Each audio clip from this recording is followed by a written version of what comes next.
For you formed my inward parts. You knitted me together in my mother's womb. I praise you, for I am fearfully and wonderfully made. Wonderful are your works. My soul knows it very well. That is Psalm 139, verses 13 through 14. Welcome to Reform Labs, where we do not believe every spirit, but test the spirits to see whether they are from God. For many false teachers have gone out into the world.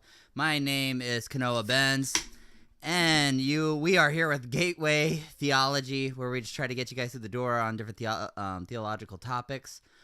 With me, of course, you already know him. You like him. Kind of. Yeah. Really, you like the beard. But it's the man with the beard of John Calvin, as said so by James White and admitted to be jealous of by Jeff Durbin. And we'll just keep adding to the list as we go. Yeah. But the captain, Adrian Cookson. Adrian, how are you doing this evening? As people want to hear, better than I deserve. Amen. All right. Yes. So we are going over the recap of what happened. Clicky clickies aren't worky. This is what I have to deal with. All right. We're going over the recap of what happened at No Hope Clinic for Women, the abortion clinic, and kind of going over what happened out there.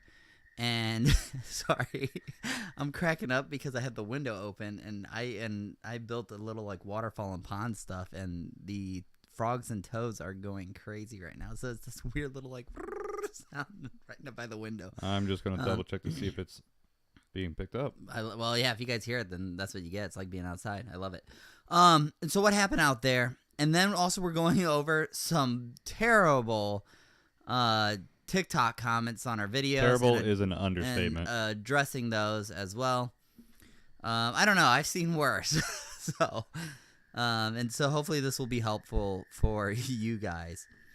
All right, so let's start with the recap of what happened out at the abortion clinic, and it was bad. I mean, what else is there to say? There's babies being murdered there. You watch cars pull up, moms go inside, and you know when they come out that there is most of them, at least, and there's no baby coming out with them.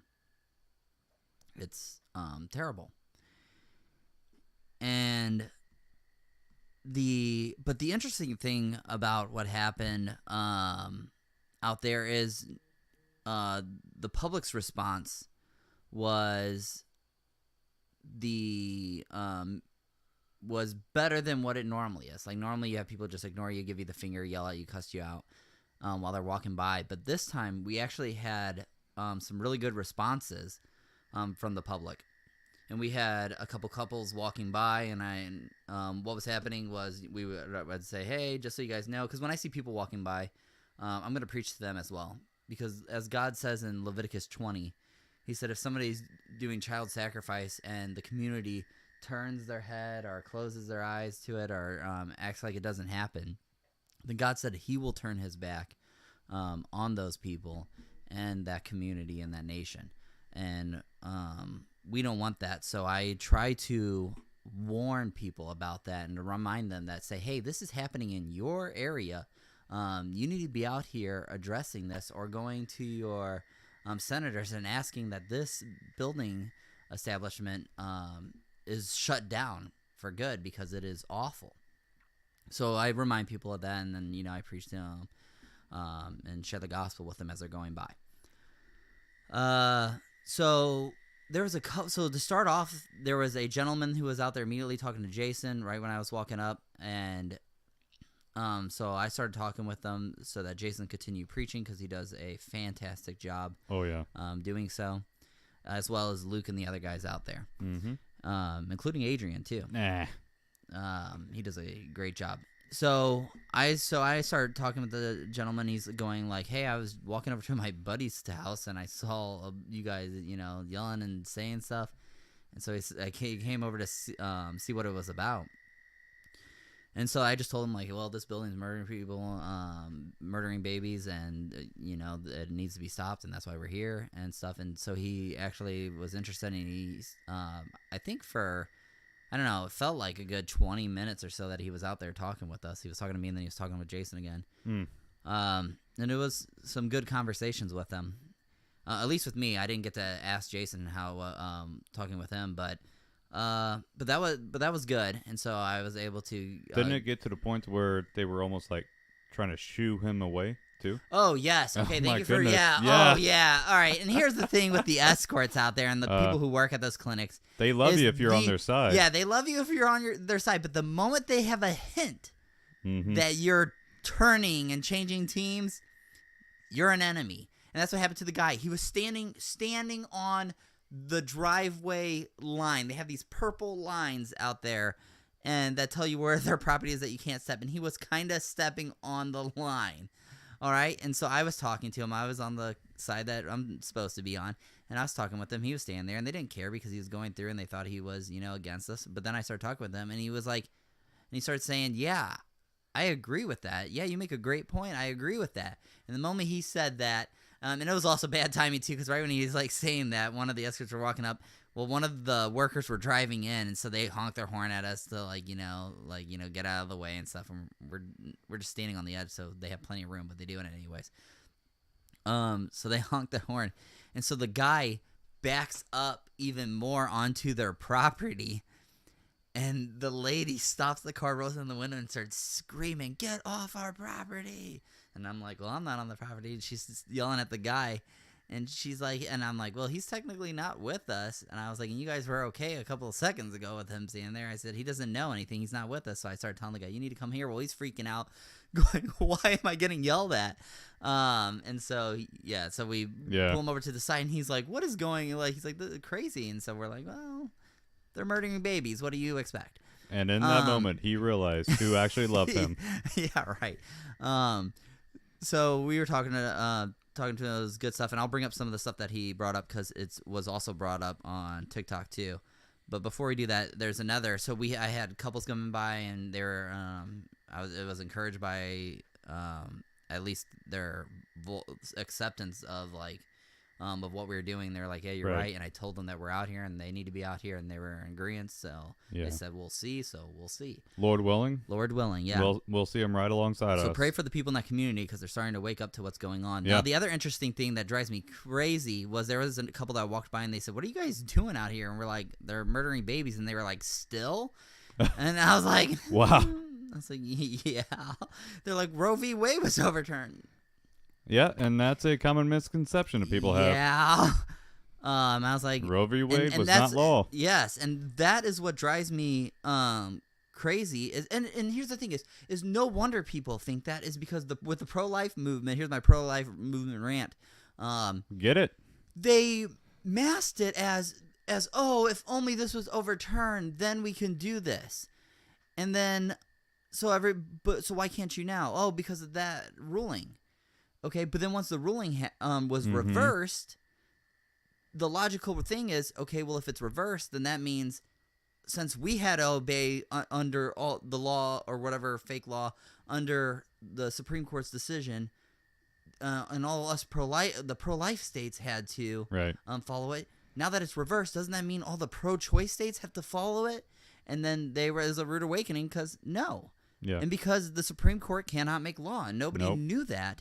And so they were, except abolitionists, we were saying that for years. Mm-hmm. And so people immediately, they started cheering, going, it's over. Or they started saying, some people understood it, like you had Steven Crowder with Louder with Crowder. He even was saying oh, well, what this decision did was gave the power back to the states. No, the states already had it. The states already had the power. So the pro-life movement could have changed it any time. And here's how you know. For the state of Missouri, they defied the Supreme Court's ruling for marijuana laws. They defied it for certain gun laws. But when it came to abortion, they were like, no, we have to follow the Supreme Court. Made a mountain out of a little bit of peat gravel. Right. So it's, and so no wonder people were sitting there thinking, because they're like, oh, logical reason on that.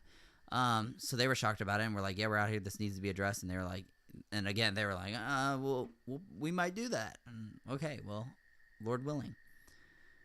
So it's no wonder with that confusion that was going on. about it. But and here's also the big joke is the pro-life movement then was like, oh, once that if Roe v. Wade was to be overturned, then we could ban it. Okay, then it was overturned, and then what happened? Did the pro-life movement ban abortion? No. They actually opposed, as we saw with the SB 356. They opposed it to keep abortion going so that women don't get charged with murder. Not all the minutes are available on the senate.mo.gov or mo.senate.gov site, but there is some information. Say that again slower for them. So on the site that covers the, what the bill is about, underneath the Health and Welfare Committee, there is some information that you can click on, PDF form, if you will.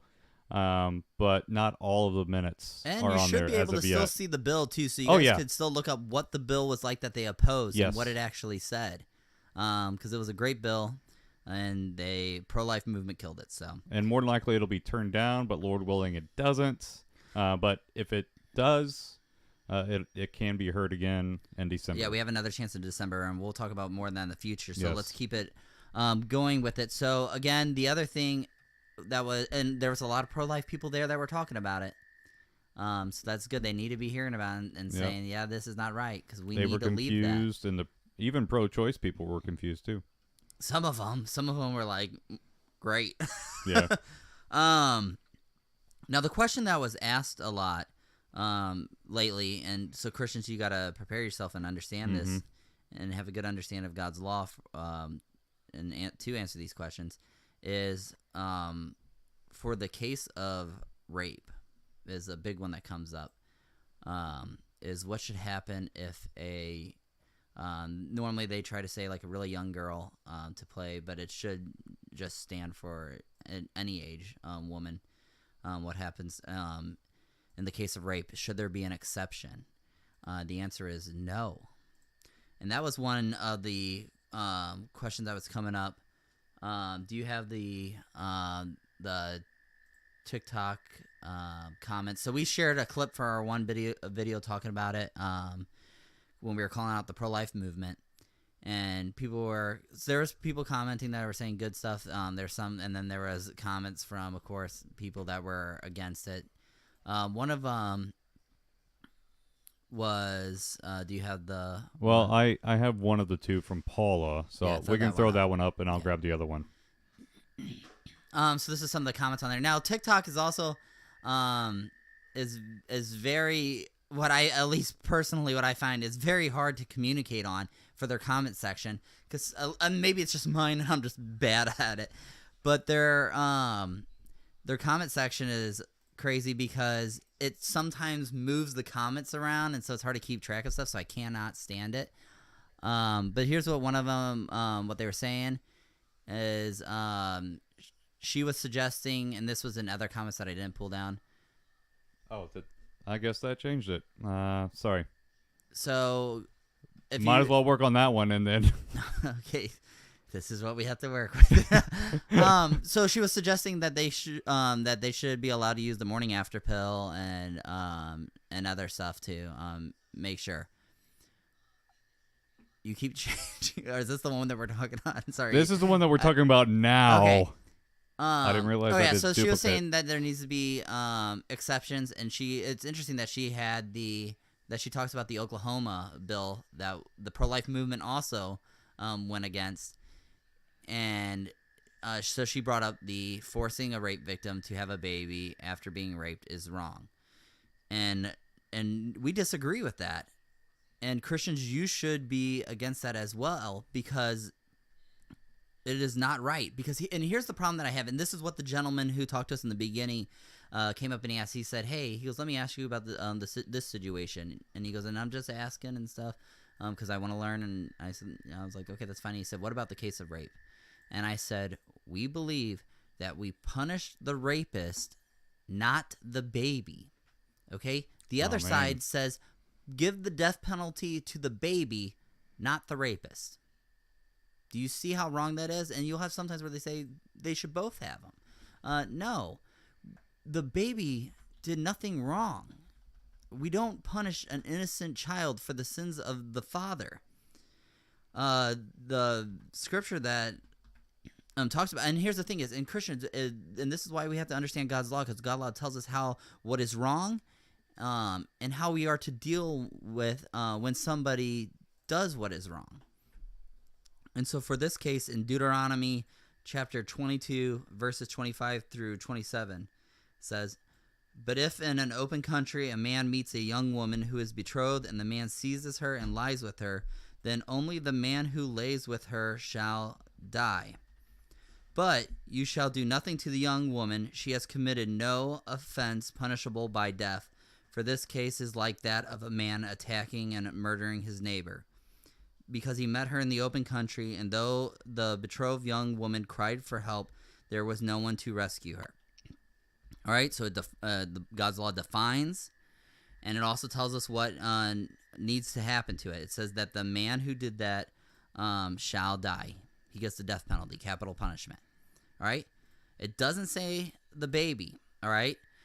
And that's the thing, again, with their side, is most of the time when I ask people that, when they said, like her, I should have asked and said, are you, and maybe she would be, because she does, and she might have said that in the comments too. Like I said, it's really hard to see on there. But some cases that I have, almost, I'd say most cases that I've talked with people about it that say, what about the case of rape? And they say, like what she was saying. Do you want to bring that one back up? The one where she says it's wrong? Yeah. Yeah. So. And according to what standard is it wrong, too? Right. And so, yeah, that's the other thing, is getting to the presupposition behind Didn't it, is she- by did- what standard are you Did you using? already state it that she was a Christian or claimed to be a Christian? Yeah. So she did claim to be a Christian on there. So that's why it was battling on is, hey, this is what God says. And so this is how God says to deal with. And that's what I kept saying. I kept saying on there, I said, no, we punish the rapist, not the baby. Mhm. And with her view, is she's saying, for the case of rape, we should punish the baby. And most people that say that we need to, that it's okay to have abortion in that case, I always ask, well, what about the rapist? Should they get the death penalty? And I've had so many times where they said, oh, no. And so you're okay with giving the death penalty to the baby, but not the rapist? The baby who did nothing wrong gets the death penalty and the rapist doesn't? That's terrible. And, but no, we Christians, we believe, we hold to what God's standard and God's law, what it says is the rapist gets the death penalty, not the baby.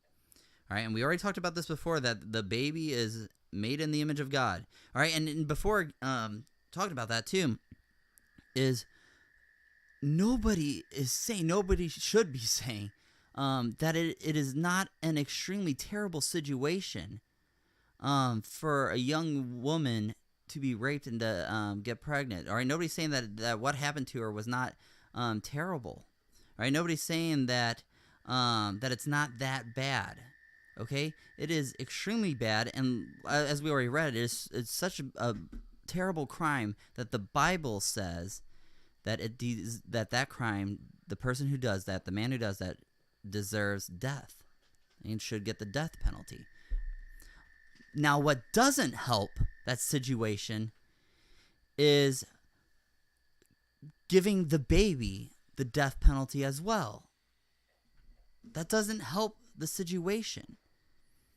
All right, we don't in God's law, we don't charge the kids for the sins of the father. Okay, that's wrong. What that does is it creates two victims. All right, that's what that situation does. It creates two victims.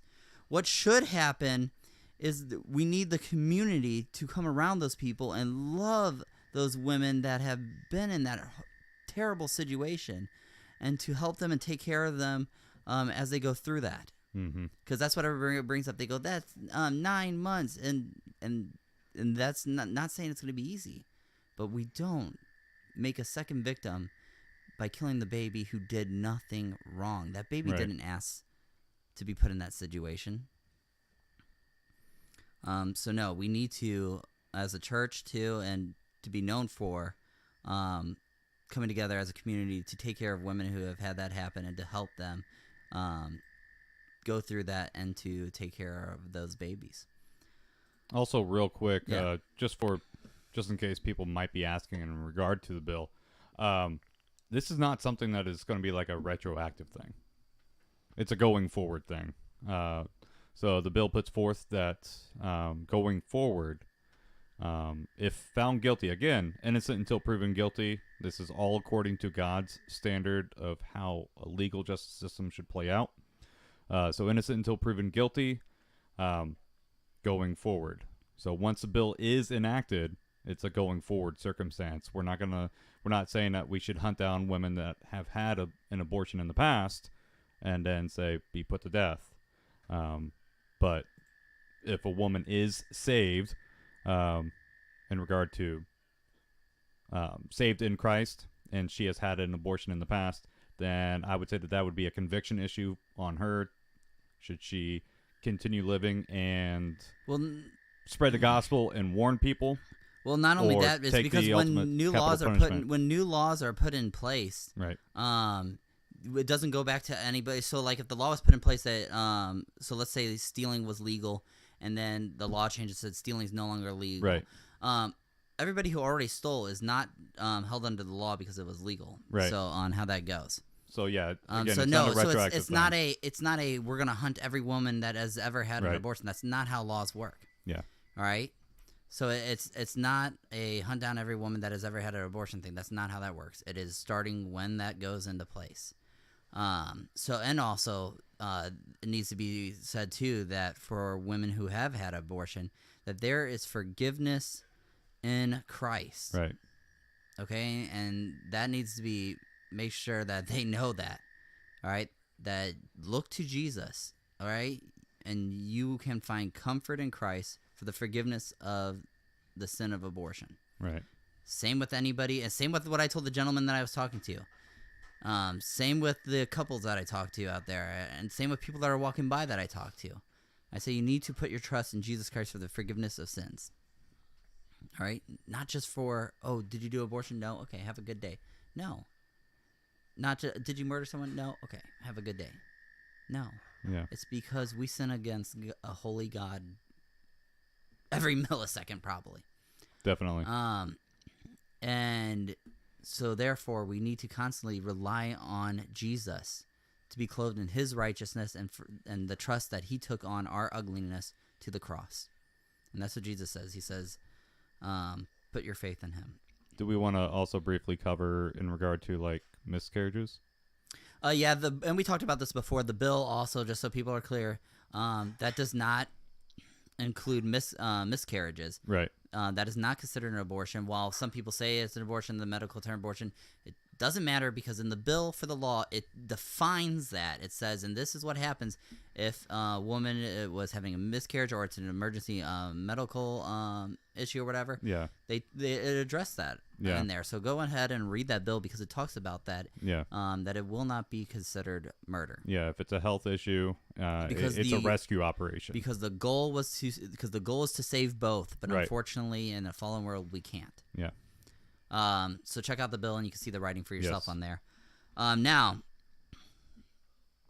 the other thing, again, seeing God's law when it comes to baby. We talked about this a few times now. And I have the other screenshot too. For the, do we have, show up the one with her other one that she said on there. Yeah. So she talks about, they could, and she kept pushing that they should be allowed to use the morning after pill. And she claimed on there, I didn't screenshot that one, but you could see it if you went to TikTok or whatever. But she kept saying in there that there needs to be exceptions for rape, and that she does not believe that the human in the womb is a baby until they have a heartbeat. Okay, and that's where that's wrong. Okay, because it's at the moment of conception. That at the moment of conception, that baby already has its own DNA. Right. What it's going to look like, what they are going, like the hair color, eye color, everything, their own DNA. The only difference is there's 4 differences: location, size, level of development, and dependency. All right. So there's just a few differences. We don't get to murder people based on those differences. Now here's the verse for you that you'll hear us say all the time for God's law on what to do that describes the baby in the womb having equal rights. It says in Exodus chapter 21, verses 22 through 23. When men strive together and hit a pregnant woman so that her child comes out, but there is no harm, the one who hit her shall surely be fined, as the woman's husband shall impose on him, and he shall pay as the judges determine. But if there is harm, then you shall pay life for a life, and it goes on from there, 2 for 2, eye for eye. And again, we talked about how we know this is about that it's talking about the baby being harmed, right? Because it already talks about what happens if for murder. So it wouldn't make sense for that to be talked about again. We even bring up John Calvin's quotes on this and others throughout history that has talked about that. So there it is talking about the baby. It's clearly talking about the baby receiving harm. Now notice, again, for God's law in there, it doesn't say anything about the age of the baby, about the baby in the womb, nor if the human baby had a heartbeat or if it could feel pain, because none of those things matter. What matters is that the baby is made in the image of God and is an image bearer of God. All right? That's what matters. All right? That baby is made in the image of God, and therefore gets the same equal protection if that baby is harmed and murdered as somebody who is out of the womb. Right. All right? It is clear in God's law. And Christians, that's why we need to understand God's law way better than what we do, especially not just, for the world. I was going to say, especially in America, because we're terrible, but also, yes, for the world. And the other argument that she brought up is she said, well, they can't feel pain, so that doesn't matter on there. And I was like, are you kidding me? I'm a personal assistant for a gentleman with autism, all right? And I consider him my best friend. And he doesn't feel pain, all right? So sometimes you have to watch and make sure he doesn't. Man. Yeah, you don't touch the stove because he's not going to feel it, all right? And so by her saying, oh, if they can't feel pain, then it's okay. What you did is set him up so that to say that, oh, if his parents or if his relatives or whoever wanted to murder him, they could. No. We don't get to murder people based on if they can feel pain or not. We don't get to murder people based on if their heart's working properly or not. So somebody with a pacemaker or whatever, no, we don't get to murder them if their heart is not working or is working. That's not the determining factor of it. Yeah. So again, the standard is what God says. In his law, he clearly says that the baby, if it's harmed, the same punishment that would happen to a person outside the womb is the same thing that should happen to the baby that is harmed inside the womb. Yeah. For the baby. Yes. Sorry, thank you. Not to. And then put the wrong emphasis on the wrong syllable. And here's the thing is that drives me crazy is why do we come up with any possible reason we can of why we shouldn't? Because they'll say, because here's the argument that's normally said back when I talked about that. They'll say, oh, well, the person who doesn't have the working heart, well, they could feel pain. Oh, well, then I bring up this person who doesn't feel pain, well, they have a working heart.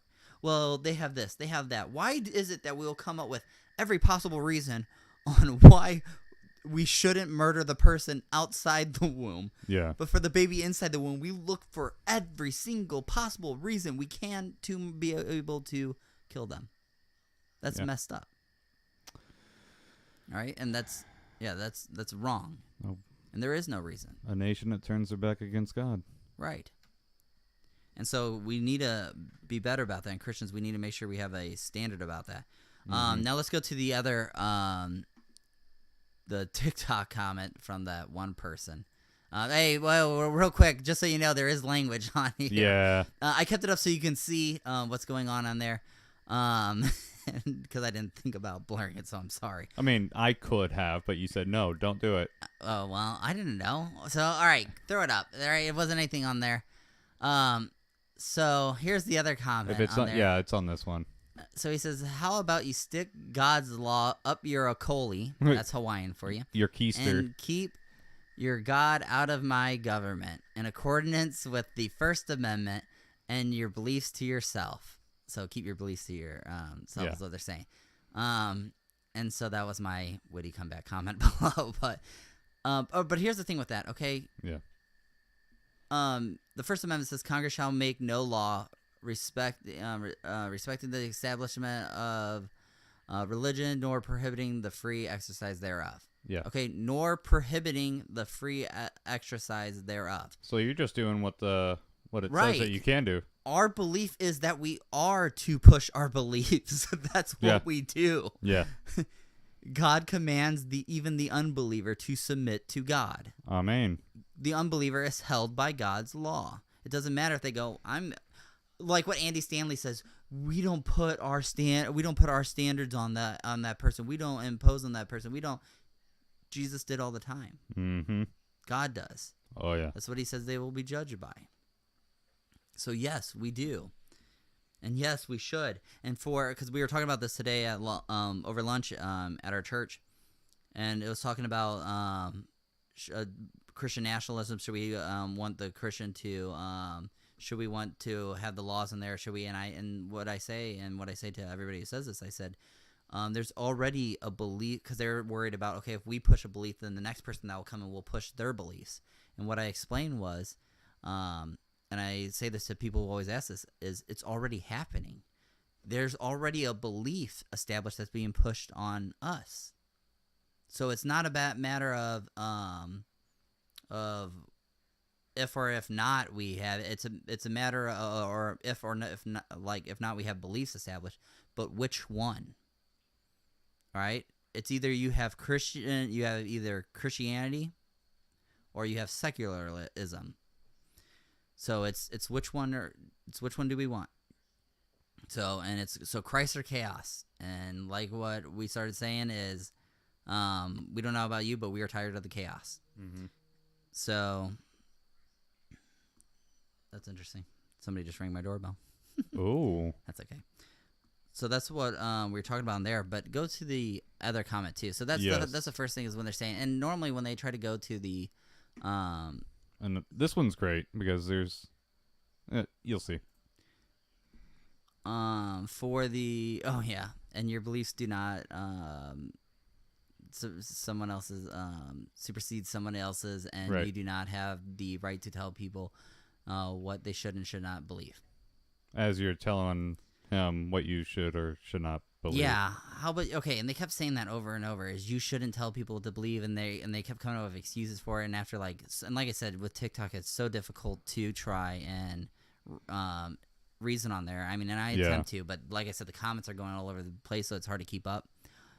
So I ended up inviting this person actually to come on to Reform Labs for us to debate and talk about it. And of course, they turned it down.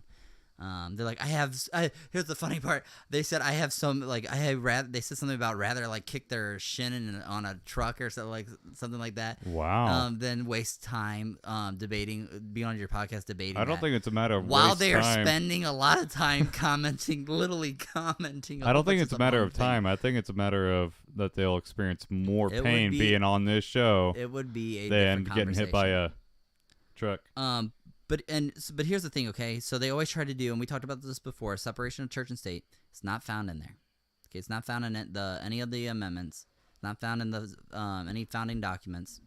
Okay, but it was a phrase said by Thomas Jefferson in 1802 to the Danbury Baptist Association, who asked him a question, and he reassured the church. He said there's a separation of church and state because they were worried about the Congregational Church becoming the official church of America. And he said, no, you don't have to worry about that. He said, because there's a separation of church and state. So that wasn't saying that the state or the church had no say to the state. No, because we oppose beliefs all the time. And that's what I kept saying to him. I said, we use beliefs all the time. They're like, no, we don't. And they, in a bunch of random language on there that they're using, they go, no, we accept the beliefs. I'm like, that's another word or we accept these laws as true. And I'm like, that's a belief. That's a belief, yeah. So I kept saying that, no, it's not. And they kept going on the whole thing on there. So I would love to have them on the podcast to talk about that more, but they don't want to. And that's the other thing is, again, and that's why I started. The other part was I asked them again, okay, by what standard are you using this for? And they're like, I'm determining the evidence and stuff. I said, so you're admitting you're using your senses and reasoning behind this? And they go, I'm not using my senses and reasoning. I'm looking at the law of stuff. And you're sitting there going, that's using your senses and reasoning. Yes. And so the question to follow was going to be is how do you know your senses and reasoning are working properly to begin with? Well, they can't. No. Most no of the time they'll say, well, for it. I read this and that's using your senses and reasoning. Yeah. Because if your senses and reasoning are not working properly to begin with, then you'd be receiving wrong information. So you don't know that you wouldn't be able to know that you are getting the correct info. So you can't know.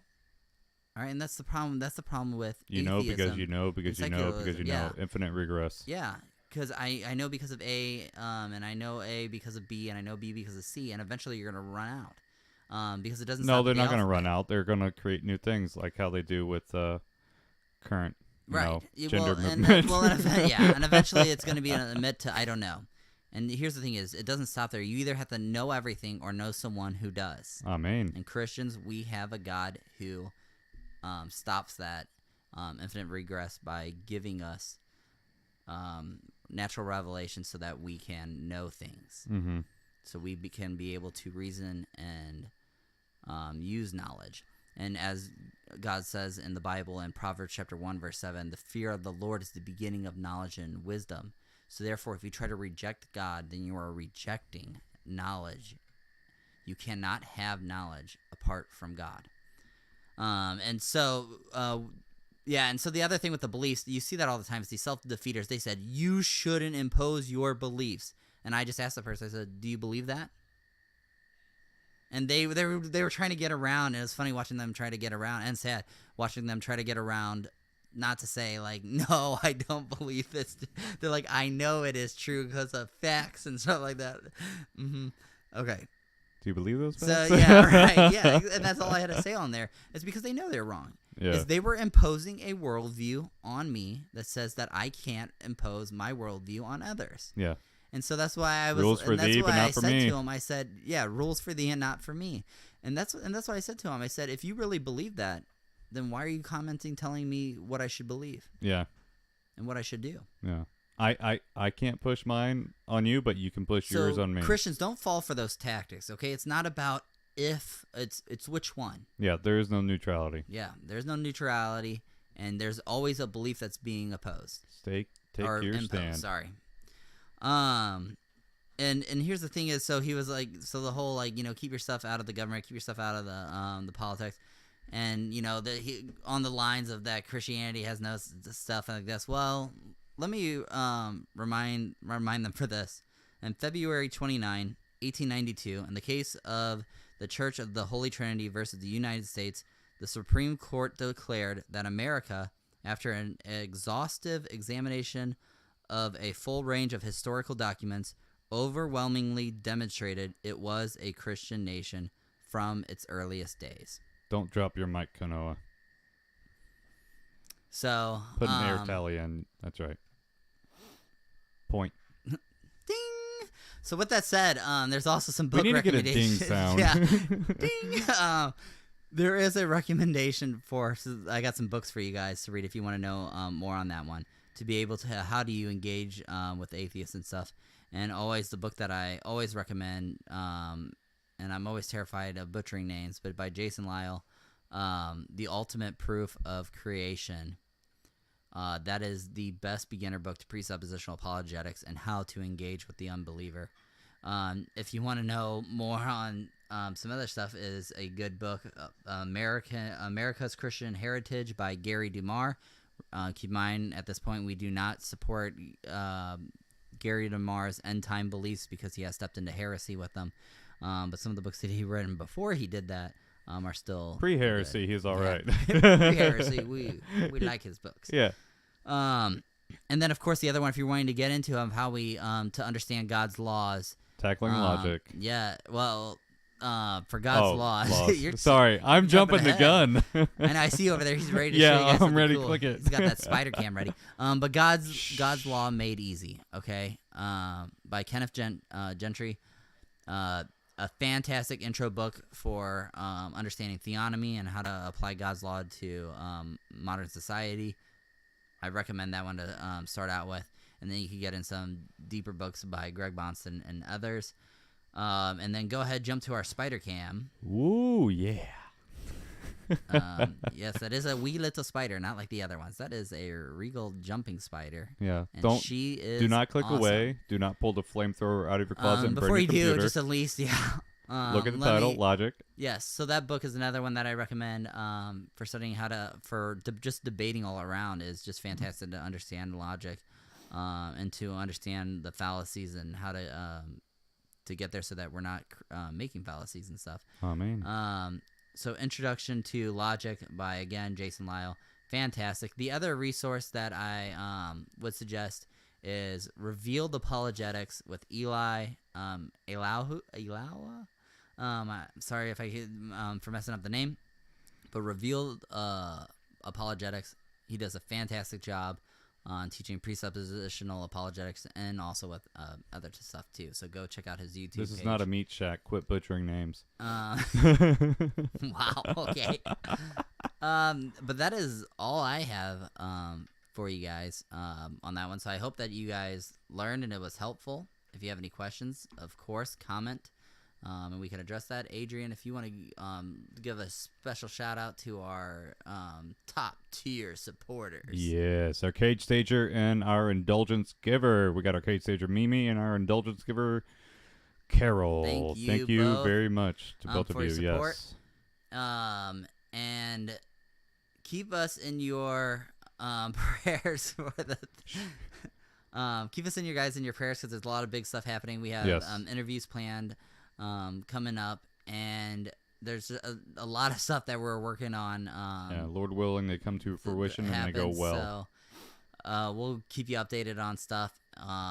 Tomorrow we have our Bible study of week 9. We are on our Reform Lab Bible study, starting into intro to the Book of Numbers. So that should be fun and exciting. Week 9. So that's what, 43 left to go.